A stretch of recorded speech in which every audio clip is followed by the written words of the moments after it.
Atomic batteries to power. Turbines to speed. Here, ready to move out. A classic Bat series from the Bat 60s was on air for just over 2 Bat years, but here we are 6 Bat decades later looking at one of the most beloved Bat comic book television shows ever. It's also unique for being a comedy that's played absolutely straight-faced. What's the story, Batman? It's a long one, Commissioner. I'll explain later. Da-na-na-na, na-na-na-na, na-na-na. Batman.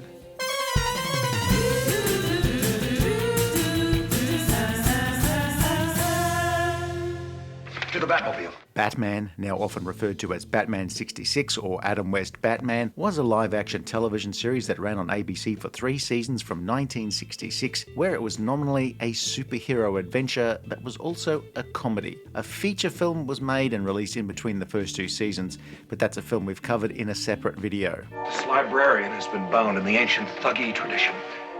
She won't live a minute longer in that position, Robin. Batman was originally on air for just over 2 and a bit years, where it became an instant smash hit in its first season. And then just as suddenly, its ratings dived in the second year. But through decades of constant reruns, DVDs, and streaming, it's almost as if this version of Batman never really went away. And when faced with the prospect of choosing between the apprehension of a criminal and the saving of a human life, one must always save the life. Millionaire Bruce Wayne is the richest man in Gotham City. He lives in stately Wayne Manor with his youthful ward, Dick Grayson.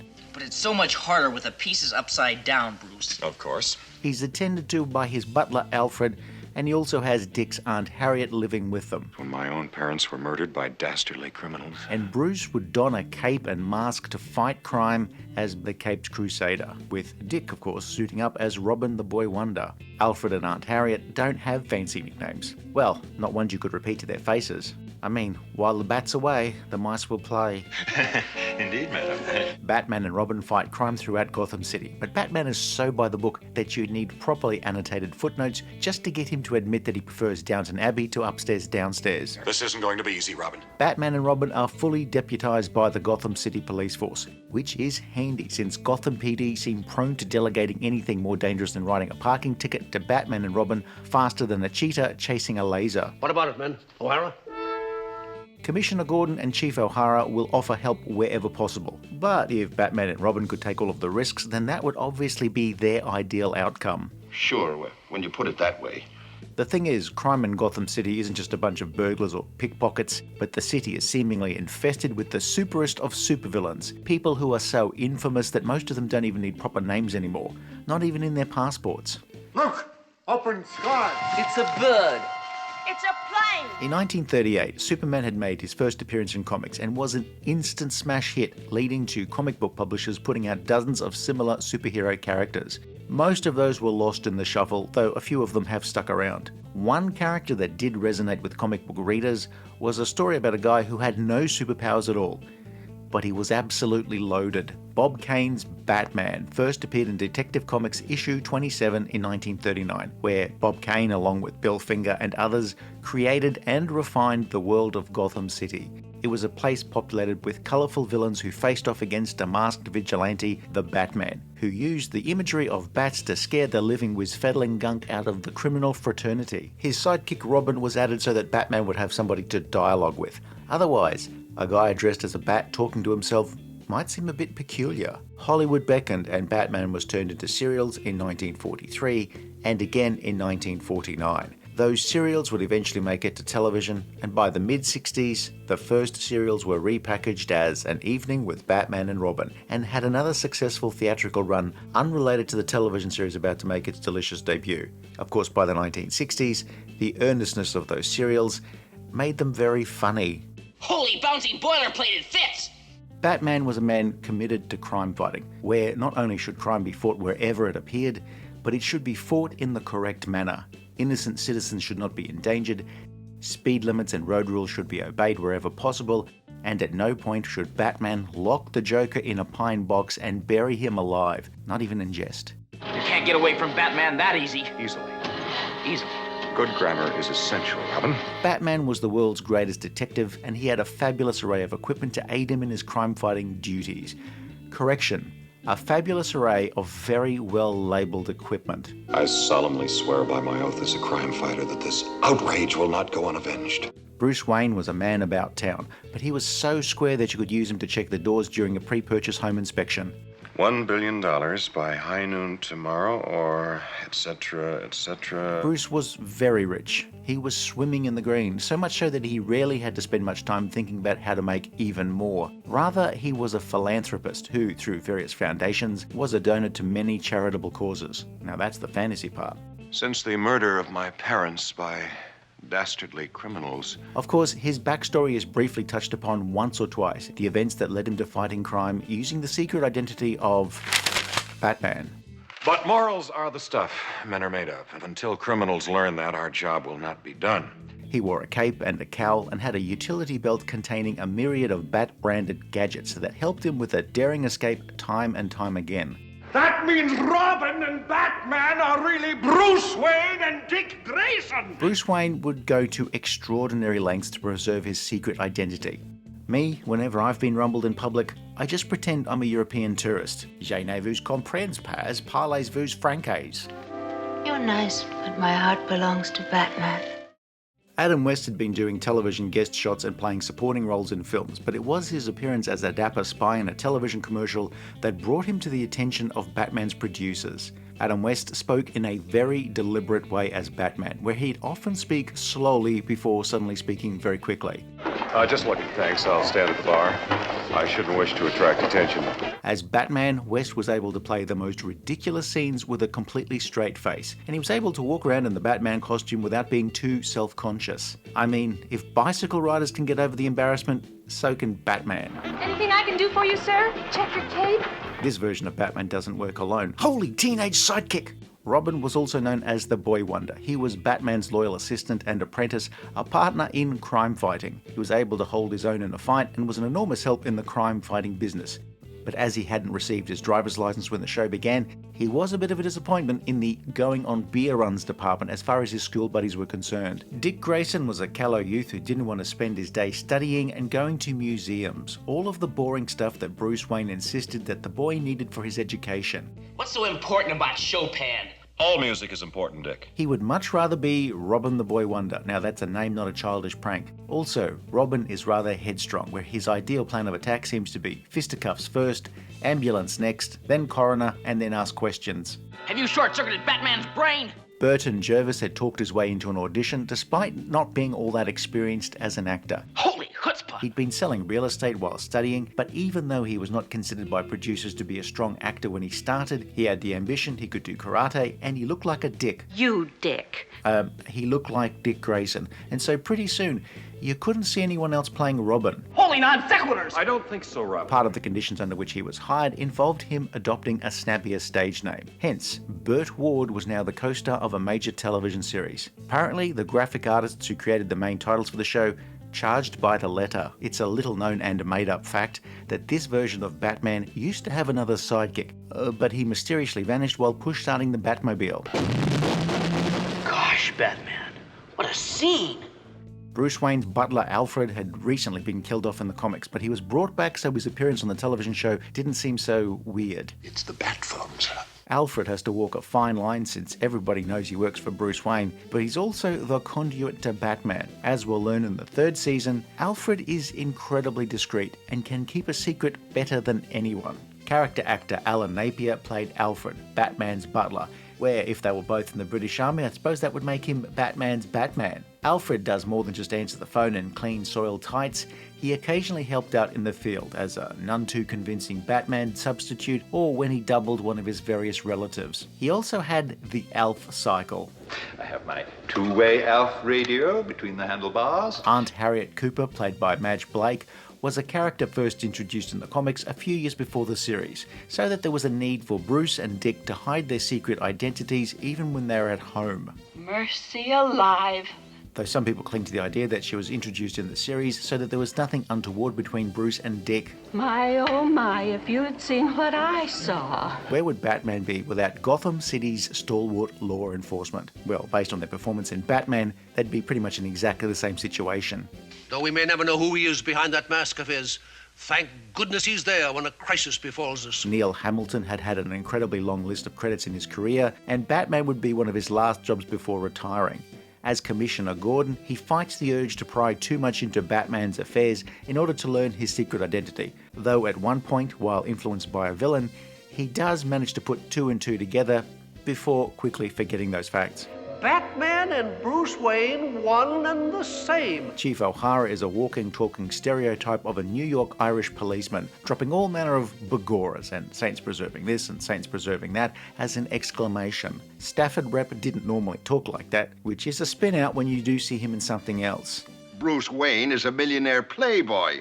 Hardly a secret identity for Batman. Early episodes often saw O'Hara and his men shrug their shoulders in Gordon's office. You can't pay these men enough to risk their life with some of the psychos wandering around Gotham City. I mean, these aren't normal people. This guy wants you to think he hasn't got a mustache. I mean, that's got to be worth a begora or two. And this professor who turns into King Tut after bumping his head, I mean, just wear a helmet, man.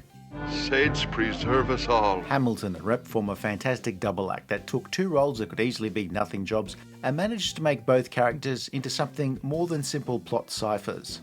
Oh, thank heavens, Batman. Saints be praised. They will occasionally wonder out loud as to the real identity of Batman and Robin, but the Commissioner would rather not know. Plausible deniability might seem like a bit of a cop-out, but it has worked well for Auntie Beryl whenever she's been asked about her ties to the Illuminati splinter group, the Bad News Bears. My dear Commissioner, I think you've taken leave of your wits. There are two ways to get messages to Batman. The oldest was to light the bat signal, which assumes that there's enough cloud cover in Gotham City, also that you can actually wait until it's dark to call for Batman.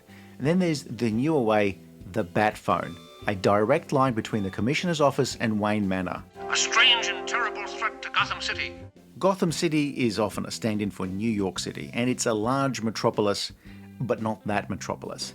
It is often plagued by the same villains breaking out of jail, or they've been paroled after the techniques of Warden Crichton have again been shown to be as effective as using electric eels to power a freezer in a fish restaurant. There's some hideously honest motive behind all this. While it was often preferred to cast somebody who was known in a lead role in the series, Batman would be cast with relative unknowns, semi-unknowns, and complete unknowns in the heroic roles, since that would help keep costs down in an expensive show. But then there were the villains, where many of them were played by very well-known stars. Surely you don't think I'd joke about such a serious matter as that, do you? There's the Joker, the green-haired weirdo with a predilection for pranks and a propensity for practical jokes. Film star Cesar Romero famously wouldn't shave his mustache to appear as Joker, though it wasn't readily apparent until the show was later remastered in high definition. Only the Joker would think of that.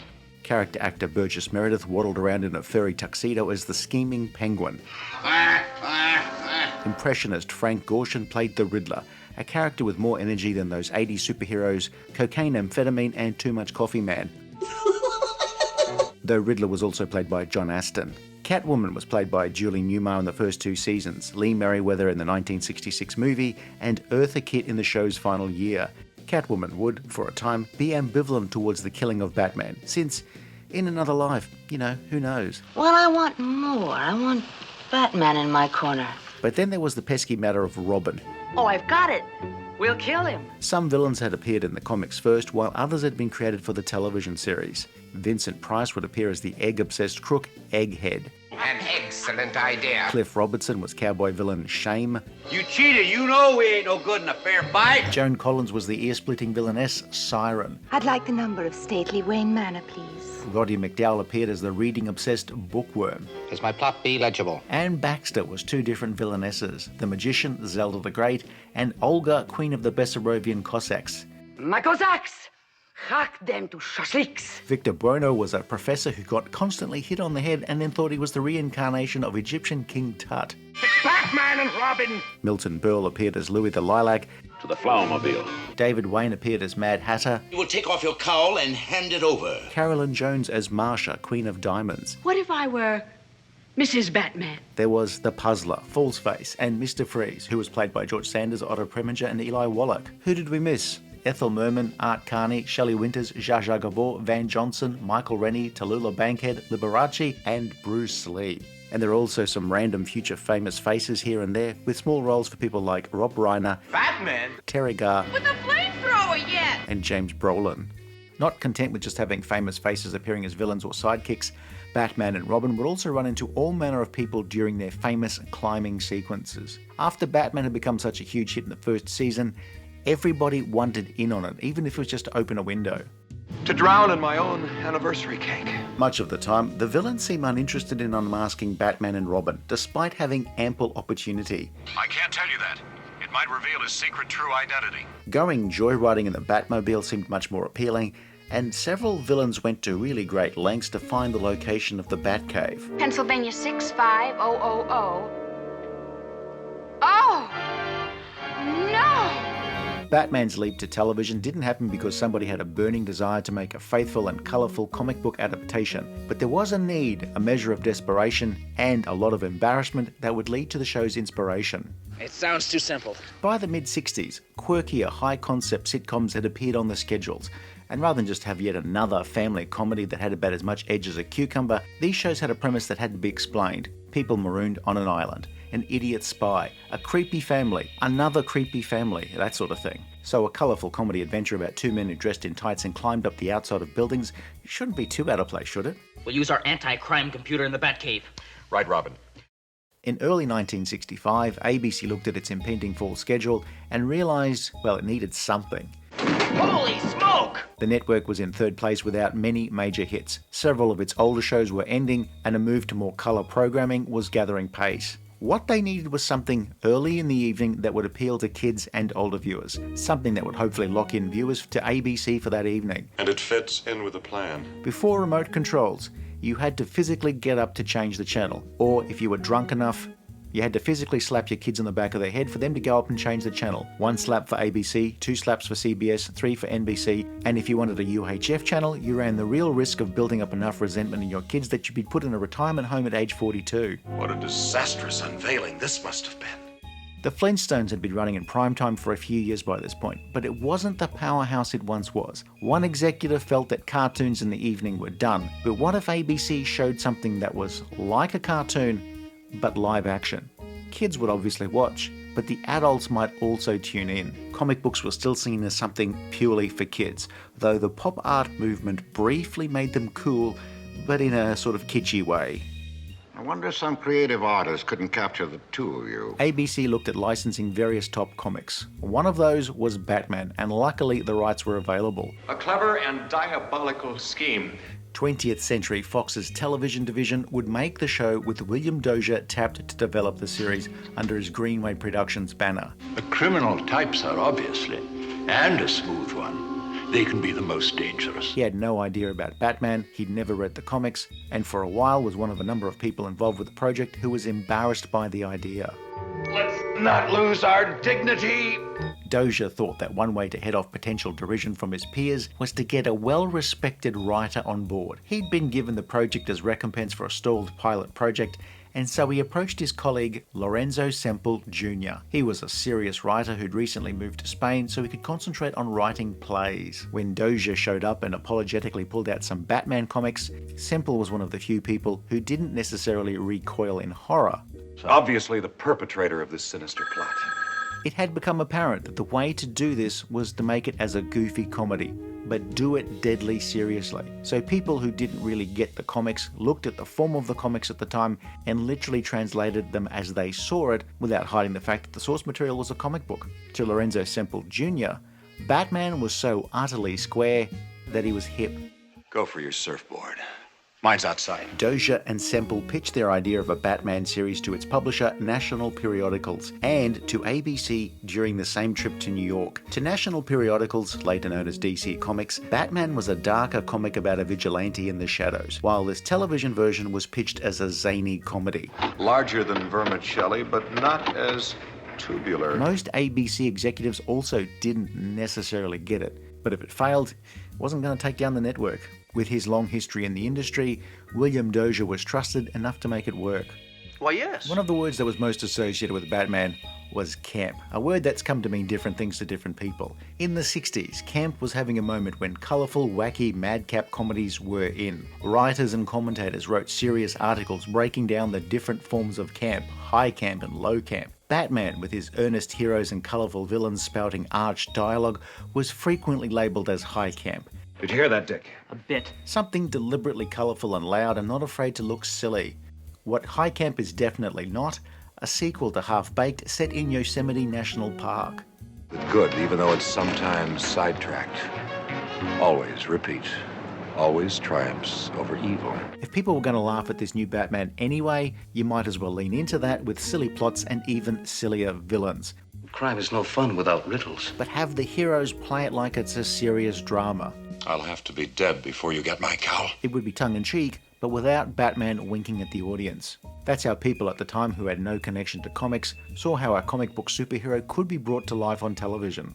Holy hole in a donut! What happened? By mid-1965, deals were being signed with Dozier and Semple developing much of the show through the mail. Semple's pilot script was tweaked and readied for production for a 2-part pilot. Casting was relatively simple, but a short test film was made with 2 sets of potential Batman and Robins, one with West and Ward, while the other had Lyle Waggoner as a potential Batman, a decade before he'd co-star in the 1970s Wonder Woman series. May I ask who's calling? Batman and Robin.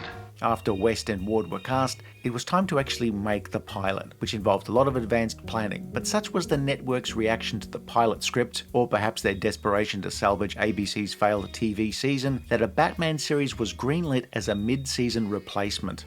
After cutting my bonds with my bat knife, the rest was simple. The 2-part pilot was to be shot in October of 1965 on the Fox lot, with the series debuting in January of 1966. The Batcave sets were built fresh using set pieces from other Fox productions, including Lost in Space, while Wayne Manor was repurposed from another production. The 2-part pilot introduced Batman and Robin to audiences, and the Riddler, who's got schemes to steal this, that, or the other. He tries to steal the Batmobile, and then he sends Molly, his girlfriend, to the Batcave disguised as Robin.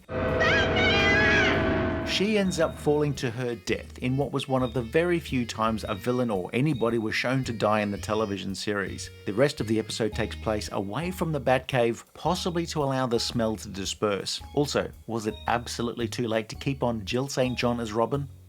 We've come a long way from the Prime Minister's exploding cake. Robert Butler was a director who often kicked off programs with pilots and early episodes, and he would take 21 days to shoot what would become the first 2 episodes, which was slightly over schedule, but those 2 shows set the tone for the series to follow. After the pilot had wrapped, the Batcave sets were dismantled and reassembled at the Desilu Culver Studios, and a new Wayne Manor set was built. After the show became a phenomenon, production often found itself being mobbed by fans when shooting on location. One workaround was for producers to shoot a lot of exteriors on the Warner Brothers backlot. What do you think, Robin? It's awfully quiet. The multi-part stories of the first 2 years of the show were often made as though they were a single 1-hour show with the same writers and directors.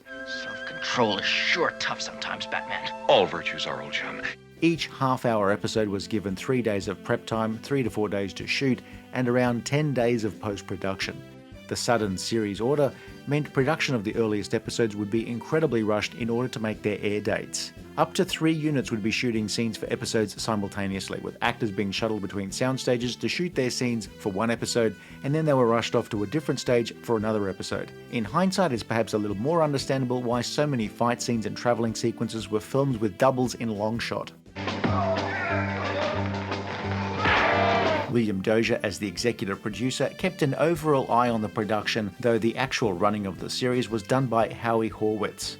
By never hiring method actors, Minerva, and by always ignoring network executives. Lorenzo Semple Jr. stayed involved as a consultant, but his main contributions would be to pump out scripts so that the production didn't falter. Many writers on the show would just do a script or 2 and move on, but a few writers found themselves perfectly in sync with the material and would wind up contributing more scripts than anybody else. Charles Hoffman wrote scripts in the first season and was later brought on as script editor, where he would write several installments. Stanley Ralph Ross, who'd end up writing most Catwoman episodes, would later put his experience on Batman to good use when he developed Wonder Woman as a television series in the 1970s. And comic book writer Bill Finger, back then often an unsung and uncredited part of the Batman story, would receive credit on screen for 2 Clock King episodes. I don't know who he is behind that mask of his, but I do know when we need him. And we need him now. Batman debuted in January of 1966 and was an instant hit, especially after ABC began specifically marketing the show as a comedy. I don't get it, do you? Yes, then as now. There were people who weren't even sure that this was a comedy until you actually said, yes, this is a comedy. Oh my word. Despite not having a laugh track, Batman was clearly a comedy, though its humour would take many forms, with over-the-top villains, riffs on pop culture, an alliterative mix of aberrant adjectives and nonsense nouns, pernicious puns, a selection of slapstick, silly signs, worldly playful wordplay, even a few darn dirty jokes hiding in plain sight in a kid's show. That single statement indicates to me the first oncoming thrust of manhood, old chum. Batman hit at the perfect time, especially if you had a colour television. The 1965-1966 season saw many more shows being made and broadcast in colour. Batman was obviously a very colourful show. However, it should also be noted that the vast majority of people watching television at the time in the US and elsewhere were watching all of these fancy new colour programs like this. So it was funny and it was colourful, but it was also a series with a lot of action. While Adam West and Burt Ward often performed in the series' fight scenes, much of the time they would be doubled by stunt performers. Hubie Kearns doubled for Adam West and Victor Paul took over for Burt Ward. The pair would function as stunt arrangers, and in many establishing shots it would be Kearns and Paul doubling for the dynamic duo. Other stunt performers were brought in to double for the villains, including stunt women doubling for Batgirl and some of the female villains. This show would also often cast stunt performers as henchmen. Why didn't I think of that? Action scenes had to be shot very quickly, so they were often shot in long takes with wide-angle lenses so that stunt performers had to learn to take a hit, and they also had to avoid being crushed by those gigantic sound effects. It's time for a little trickery of our own, Robin. Having a stunt double is not so bad. I often employ a stunt double for really hazardous situations. My stunt double lost his sense of smell many years ago in a frozen yogurt accident, and ever since he's been attending Comic-Con in my place. Why didn't we think of this before, Batman? Hindsight is often better than foresight, old chum. Many episodes would of course end with one or other or both of the dynamic duo about to be killed by a diabolical death trap devised by that week's villain. An overly elaborate trap, but one with no apparent way out. Holy cliffhanger! Of course, the solution was almost invariably The emergency tank of bat oxygen right here in my utility belt. Bat X-ray deflector in my utility belt. Fortunately, we were able to reach our utility belts. Batman is not a series that you should look too closely at things like how physics, thermodynamics, gravity, and logic worked. I mean, there are people who insist on trying to make it work in their own mind. Bless. Let's hope our unknown friend behind the mask is home. Though, having said that, how the hell did they install a direct line from Gordon's office to Wayne Manor without anybody ever twigging? I mean, did Bruce Wayne finally find somebody from the phone company who doesn't indiscreetly chatter the entire time? All the people who work for the world's phone companies would lose their jobs. This was also a series where the Joker had a device that controlled time, where Catwoman stole people's voices, where Marsha used magic potions, and where Egghead never died of cholesterol poisoning. Gosh, what an ugly twist of fate! By and large, a lot of the humour was in how flippantly the writers could dismiss the apparent threat so quickly. Haven't you noticed how we always manage to escape the vicious ensnarements of our underhanded opponents? Batman and Robin's utility belts often had various get-out-of-a-deadly-crisis gadgets, most of which were only ever talked about and not even shown. Otherwise, people might think that Batman and Robin had pulled these gadgets out of the same butt as the writers had. I just barely managed to get the cutting torch out of my utility belt. Of course, there was one gadget above all else that almost deserved top billing: Batman's sweet ride. The Batmobile was powered by atomic batteries and was equipped with a bat array of bat gadgets. It could execute a perfect 180-degree turn and was the fastest thing on four wheels. That's next to a Ferrari with no working brakes or insurance careening down a steep hill towards a gopher sanctuary. It doesn't seem to make sense. The actual car was built by custom car maker George Barris, who also built cars for the Munsters, Green Hornet, and later on, Knight Rider. His company, Barris Custom, had taken a 1955 Lincoln Futura concept car as the base and added custom body panels, canopies, and lights to make one of the most iconic cars from any television series of the 60s, in a process that took 3 weeks, which is roughly the same amount of time as it takes me to binge watch the Hobbit trilogy. Holy liftoff! The prop itself wasn't easy to drive and was prone to mechanical issues, which is why it's absolutely crucial to pay a little extra for 24-hour Bat roadside assistance. As you can see, it's been a rather harrowing experience. Barris retained ownership of the cars, with the production renting them for the show and the movie. But in between shooting for the series, the Batmobile was in high demand for public appearances. By the time the second season had begun shooting, Barris had had duplicates made for public appearances. Even so, in many episodes, the Batmobile only appeared in stock footage from some of the earliest scenes shot for the series. There would be other vehicles created for the series and the first movie. There was the Batcopter and the Batboat, which both appeared in the 1966 movie and would appear in the series afterwards, though only through the magic of reusing the footage from the movie. There were 2 Bat cycles plus a Batgirl cycle, and even some of the villains got in on the act, with the Joker having the Jokermobile and Catwoman having her own Catmobile. I also horned in on this racket by calling my last car the Finemobile, but I had to get rid of it because I kept getting parking tickets. $200,000. Thanks to a major marketing campaign, ratings for the first season were incredible for such a colourful and kid-focused series. Batman would appear twice in the Nielsen ratings top 10 for that year, with Thursday episodes coming in at number 5 and the Wednesday edition at number 10. The Wednesday episodes went up against black and white episodes of Lost in Space, and the main competition for Thursday was The Munsters. Both of those shows were again in black and white compared to the very colourful Batman. But again, it was a time when the vast majority of viewers were watching in black and white. Even in black and white, Batman was just more colourful. I'll buy that. Such was the impact of the series that other relatively serious shows took their lead from Batman and went all in on goofy comedy, especially Lost in Space and The Man from U.N.C.L.E. This could be a mistake, I suppose. The show's immediate success spurred Fox into pushing Dozier for a Batman feature film to be shot after the end of the first season. We're off to the movies. Batman, the movie, hit theatres in the summer of 1966. Now, we have covered it in a separate video, but that film saw Riddler, Joker, Penguin and Catwoman team up. Its decent but not spectacular box office performance didn't reflect the massive ratings of the TV show in the first year, but it did prove to be the peak of Batmania, where afterwards the show's second season would see a major decline in viewership, at least as far as the nonsensical Nielsen ratings were concerned. You can be sure no harm will befall that money. Season 2 would eventually run for a total of 60 episodes, eventually making up half of the entire series. Wild. Episodes would continue with the same basic format with only minor changes. The second season might have stumbled in some early installments with some less than memorable villains, but it would quickly rebound with some fantastic installments. Catwoman, who'd only appeared in a few installments in Season 1, would appear much more often, where Batman and Catwoman would appear to have feelings for each other. You on the straight and narrow, and me on the crooked and wide.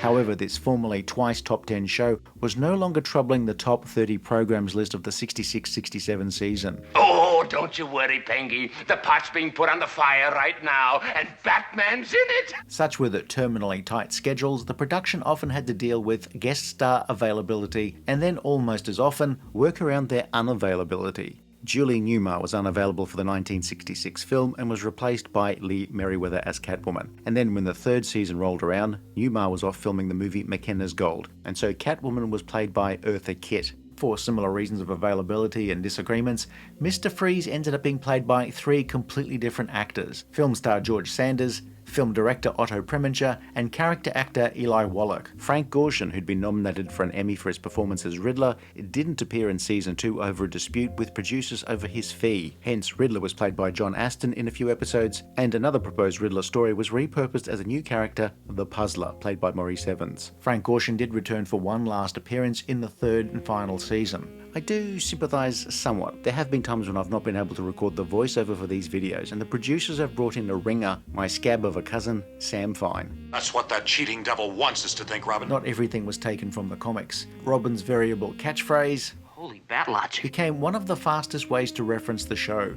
To the Batpoles? The Batpoles, showing Bruce Wayne and Robin travelling between Wayne Manor and the Batcave, were also a television invention. Originally, there wasn't much explanation for the change of clothes or how they returned to Wayne Manor, but eventually we would see the quick change lever and the compressed steam pads that carried them back up to Wayne Manor. Meanwhile, Alfred just took the elevator, like a boss. Mercy me!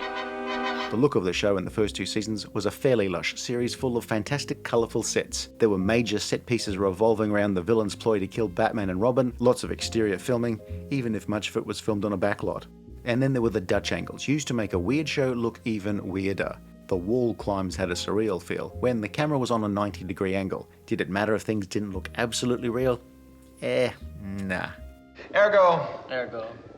Ergo, For most episodes, fight scenes were often filmed in long shot with doubles, mixed in with occasional close-ups with the actors. Those long shots made shooting fight scenes faster and allowed less obvious use of duplicitous doubles. However, a lack of coverage from multiple angles could make life tough for editors. The solution in the pilot was to use the comic book style onomatopoeic text. This quickly became a staple of Batman fight scenes. However, as each overlay required an optical effect, this added to the time needed to complete an episode's post-production. From the second season, these effects were simplified by having them animated against solid colour ahead of time, so that the editors could simply just drop in a few frames while working on the fight scenes. It also ended up being far cheaper to do it this way. You've done it again, old chap. In fact, optical effects would be used less and less on Batman as the studio looked to cut costs. However, Batman was still an expensive show to mount, and often the production would need to go into overtime to get episodes in the can, which meant much longer working days, which also meant the crew were paid extra for golden time. At some point though, Fox was going to have to do something about this show's budget. And if we don't know all about our friends to the south, how can we carry on our good neighbor policy? Lorenzo Semple Jr.'s first script also suggested comic book style banners to announce locations, but a cheaper solution was to have a narrator. You think Gotham City is a peaceful city? Several VO artists were tested, but nobody had quite the right tone compared to executive producer William Dozier, who was not an actor, but he knew just how to pitch the narration. His alter ego, Desmond Doomsday, would become synonymous with Batman as he recapped episodes or ended each episode with the immortal words, Same bat time, same bat channel. Batman's soundtrack was what happens when jazz musicians dip their toes into more 60s rock and roll sounds, with the show's backing scores being an appealing mix of the two. It's music to me ears. Neil Hefti was said to compose music for the pilot, though his main contribution was to create the Batman theme. With a rock and roll sound based on a simple riff and 12-bar blues, it was punctuated by brass and a chorus singing Batman over and over. Holy stereo, listen to this! Nelson Riddle composed most of the show's scores for the first 2 years, where he'd often use instrumental versions of the Batman theme, as well as creating motifs for various villains. For the third season, Billy May took over musical duties, where his incidental music for Batman has a rockier vibe similar to the music he composed for sister show The Green Hornet. The Batman theme and villain themes only appeared occasionally in season 3, and in came May's new action theme. The Batman theme, of course, is one of the first things that anybody teaching themselves the piano or guitar will learn to play. It's almost hypnotic. And it's probably the easiest song to drunkenly sing at karaoke, even if you are supposed to be singing Delilah. The third season saw many changes, some obvious and some less obvious. One change that was not as immediately obvious, but it did influence the show's direction, was reducing episode frequency to 1 a week over a 26-episode season. Now, most episodes featured a self-contained plot, so that meant the cliffhanger of Batman and Robin being put to death in an overly elaborate scheme was mostly done. Holy human surfboards. But it also meant there was less time for the comedy to build up in a scene. Pacing was far snappier since you had less time for jokes in order to set up the villain's plot and defeat it all by the time your TV dinner had congealed. The show's epilogue would now be turned into a teaser for the following week's episode. And then there was Batgirl. Batgirl? Batgirl? During the show's second season, there had been a few teasers of Commissioner Gordon talking about his daughter, Barbara, who was away at college. Behind the scenes, plans for a new regular character had been taking shape for a while. Batgirl had first appeared in the comics in early 1967, sparking the network to talk to William Dozier about talking with National about the possibility of introducing her into the series. A short presentation film was made, a mini pilot if you like, with Yvonne Craig cast in the dual role of Batgirl and Barbara Gordon. Man, I'm perfectly all right, really. I still think you should move back home. Barbara Gordon was a librarian who lived in an apartment, but also had a rotating wall to reveal her Batgirl costume. Then a fake wall in an alley opened up to allow her to exit on her Batgirl cycle, which of course is lined with girly frills. Perhaps they're aerodynamic aero frills. The actual Bat cycle was a standard Yamaha bike with some add-on panels, and like the other vehicles, was hired by the production for the duration of filming. Batgirl, how did you learn about the thefts? I have my own sources, Batman. Batgirl often worked with Batman and Robin on an ad hoc basis, making a tentatively tremendous trio, a terrific trinity, or even a therapeutic throuple. But at the end of each caper, Batgirl would quickly disappear, leaving everybody to wonder who she was. Our secret must not be disclosed. Mum's the word, miss. Barbara Gordon's secret identity is only known to Alfred, who of course is sworn to secrecy, even from his employer, Batman. Though Batgirl also doesn't know that Alfred is Batman's butler. One day all of this unrelenting secrecy is going to drive Alfred to develop a serious tea-drinking problem. This potentially makes Alfred the most dangerous man in Gotham City, where they're only one pot of extra strong PG tips away from revealing the secret identities of all of Gotham's biggest crime fighters. Everything seems to be normal so far. There's an idea set up of Bruce Wayne and Barbara Gordon flirting with each other, but Bruce, being such a proper gentleman, ends up taking lots of cold showers. Perhaps we could get together some evening and discuss crime-fighting techniques? No one knows where you live. While most of the third season episodes were self-contained, there were a few multi-part stories, but these were the exception rather than the rule. They'd have a cliffhanger, but it wasn't the same sort of cliffhanger as before. However, some of the standalone episodes using the same villains were often made together as a filming block. Now that we've got them, let's exterminate them. Season 3, with its obviously smaller budget, featured far less outdoor shooting. Single-part stories meant costs for sets would often have to be paid for out of the budget for a single episode rather than 2 or more. As a result, we often have more stylized sets. And the obvious giveaway of a smaller budget, featureless black spaces with a few colourful set pieces in the foreground. Holy reduced circumstances, some supervillain has stolen the walls. Who knows, Robin? Whoever knows. Batman would end in early 1968 after 26 episodes of the third season were made. Ratings were down, the phenomena had cooled, and the show was expensive for Fox. Budget cuts in the third season aside, it was time for the studio to recoup its investment, and with 120 episodes in the can, syndication beckoned. Yes, I'd believe it, Dick. There was a brief idea that the series might receive a reprieve from a pickup by NBC, but that network apparently lost interest when they discovered that the expensive Batcave set had already been destroyed. So this time, the dynamic duo didn't pull off a daring escape with a Bat series renewal pulled out of their utility belts. I'm bored with you, Batman. Batman's early success led to William Dozier lining up further series. He'd wanted to do something with Bruce Lee for some time, and when Batman took off, he developed a television series version of The Green Hornet, which would star Van Williams as Britt Reed and Bruce Lee as Kato. Williams and Lee would pop up in Batman, first in a cameo, and then in a 2-part crossover later in Batman's second season. The Green Hornet debuted in 1966 and lasted for 1 season alongside Batman's second year. Batman, there's a question I got to be asking you and the Bywonder. In 1967, Dozier also made a number of short film presentations for separate proposed series, one for Dick Tracy and another for Wonder Woman, neither of which was picked up by networks. Who knows? Perhaps I do have a little touch of show business in my blood. After Batman, most of the actors playing villains went on to other things, usually guest starring in this, that, or the other being Columbo. That's a good sign, isn't it, Chief O'Hara? For the show's 3 superhero stars, Batman had made such an impact that typecasting hit them in a major way. Few perfidious producers wanted to put them on screen, only to have people shout, "Oi mate, where's your Batmobile?" West at one time was in serious consideration for the role of James Bond, but he and many others thought Bond should be played by a British actor. There'd be no such thing as radio, television, and movies. Yvonne Craig would end up doing a lot of episodic television. Burt would appear in Mountains of Schlock and would start a visual effects company. In his wilderness years, Adam West was hit particularly hard, where he would have to make ends meet by making public appearances in his Batman costume. Later in the 70s, both West and Wood would return to voice their classic characters in several animated series. One word. Yes, one word. 2 syllables. First syllable. Left. In 1979, there was Legends of the Superheroes, where Adam West and Burt Ward reprised their roles in a pair of television specials that were more variety show than adventure series. West and Ward slipped into character again after a decade with relative ease, despite the appalling tat of it all. But that is a story for another day. Adam West would eventually find some appreciation within the industry from the 80s onwards, where he'd be cast in larger roles, more guest roles that didn't 100% rely on the audience knowing that he played Batman.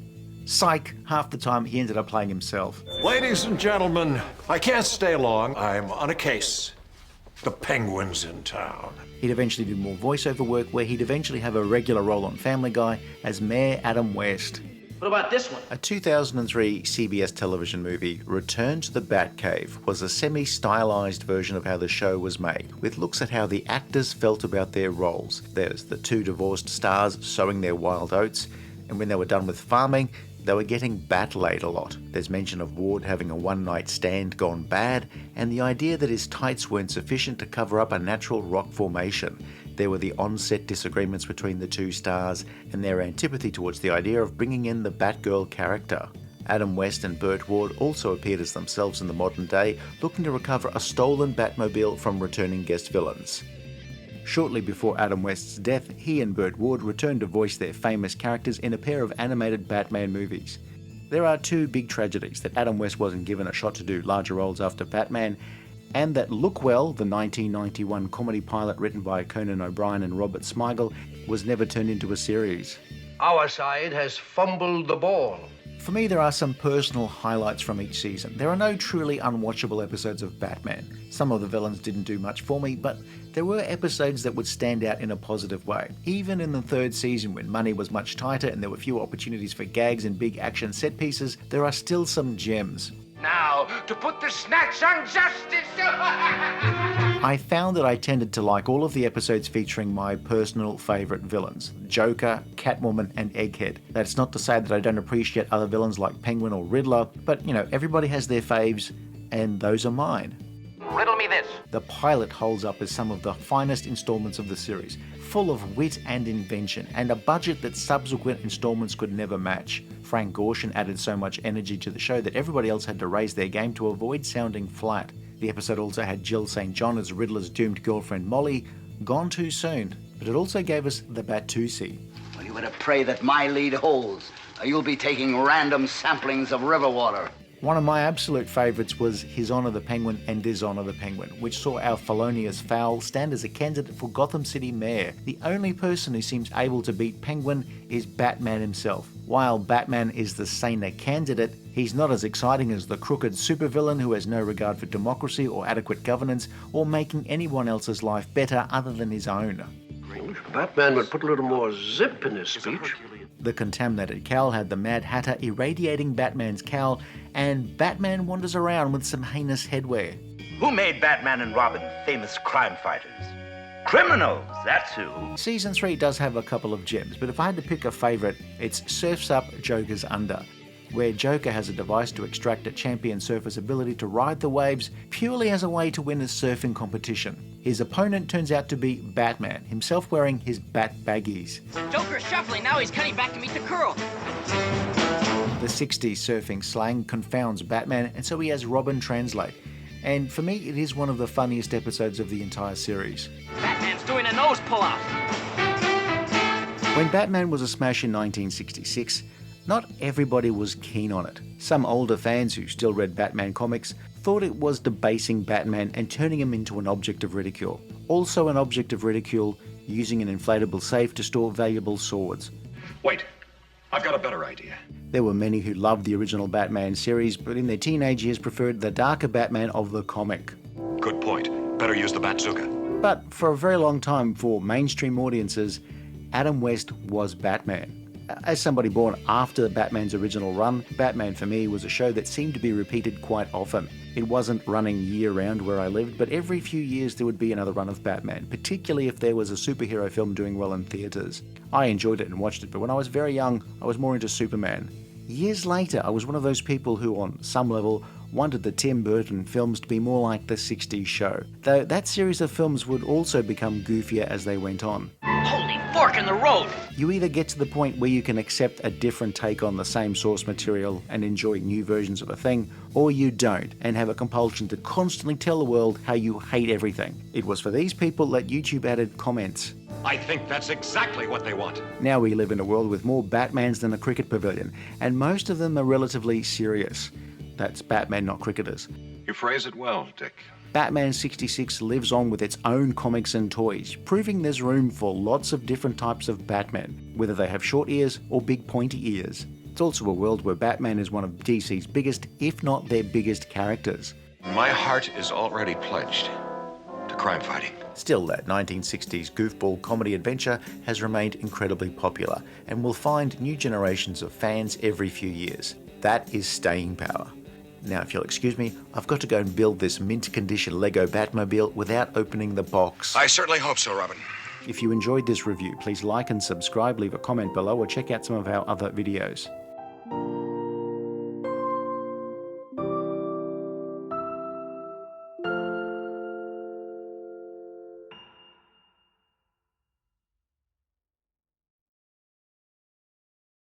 may not be able to see them, but I have the feeling they're still here.